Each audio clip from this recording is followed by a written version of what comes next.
The 21st century and social media influencers go hand in hand. Almost everyone in the world today uses some social media platform for some reason or another. This may be why so many up-and-coming influencers are trying to capture our attention and make money. But what if one silly joke they make goes wrong and leads to their death? Sounds bizarre, right? But it's true.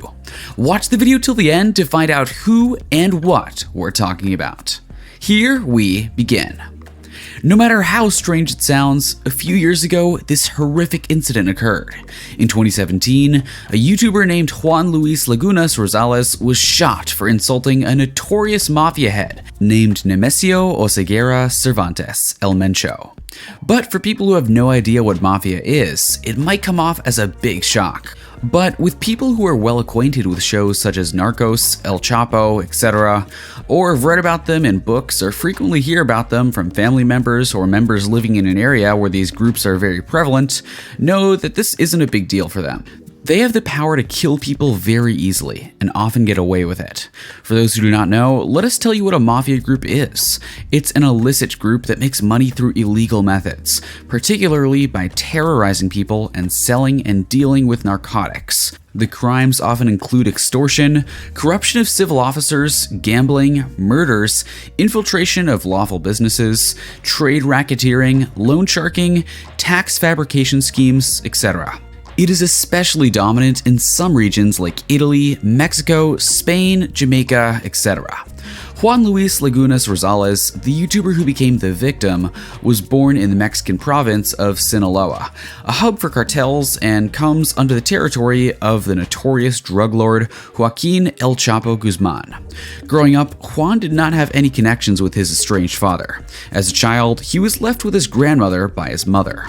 When Lagunas turned 15, he left his hometown without completing his high school education and scampered to the nearby town of Culiacan and started making his livelihood by washing cars.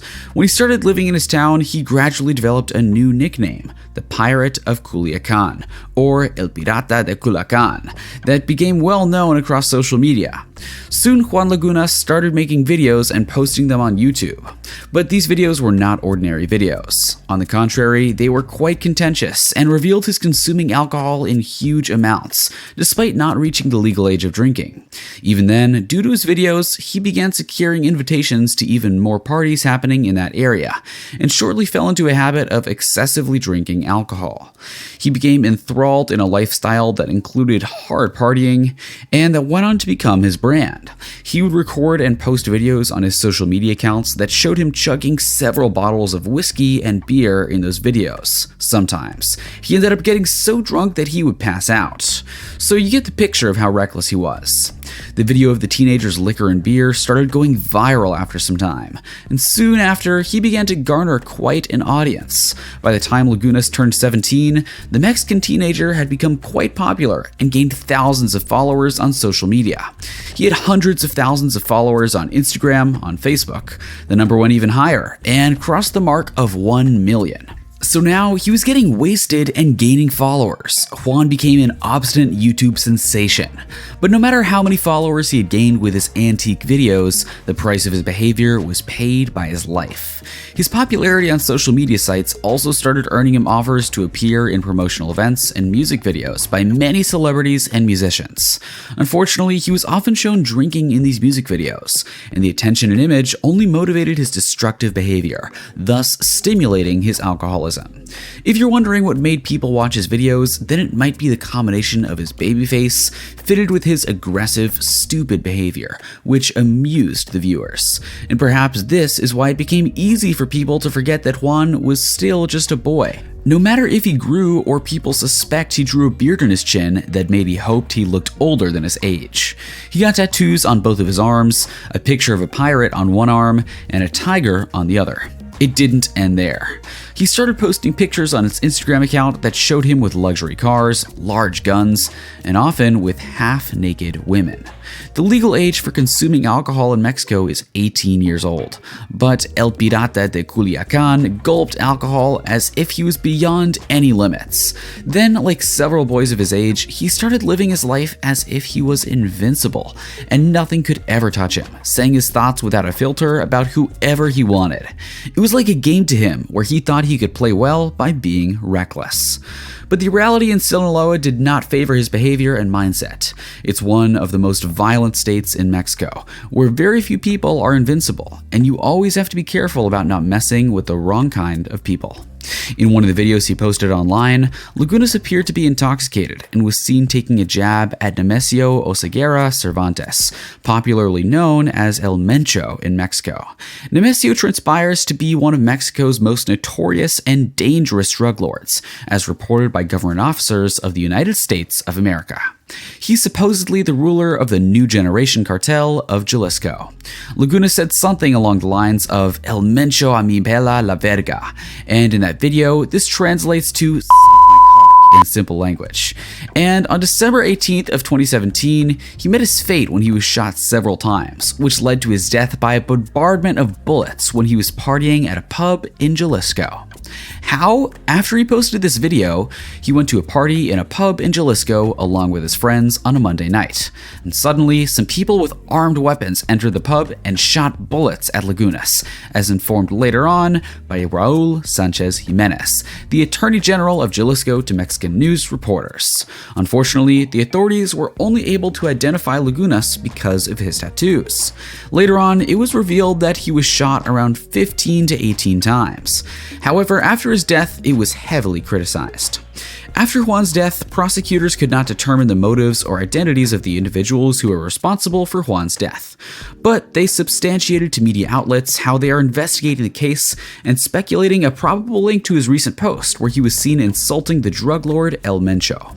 And almost everyone in Mexico knows that El Mencho is not someone you want to offend or pick a fight with.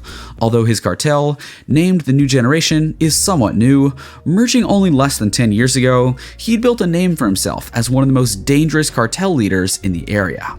The cartel initially arose from the remnants of some other group, known as the Milenio Cartel, and now makes a fortune by trading guns, extortion, stealing gasoline, and kidnapping.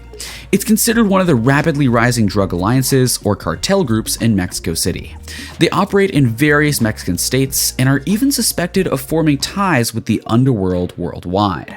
This is naturally not the first murder that they've related to. The cartel group has been infamously associated with killing thousands of people. The surprising thing about their leader is that El Mencho is said to be an ex-police officer.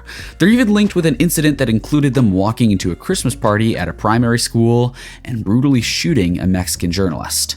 In fact, in 2017, in the 10 months from January to October, it was reported that Lagunas' death comes during a year that's on track to become the bloodiest on record in Mexico. In the first 10 months of 2017, around 20,878 murders were committed in the nation, with an average of 70 murders per day.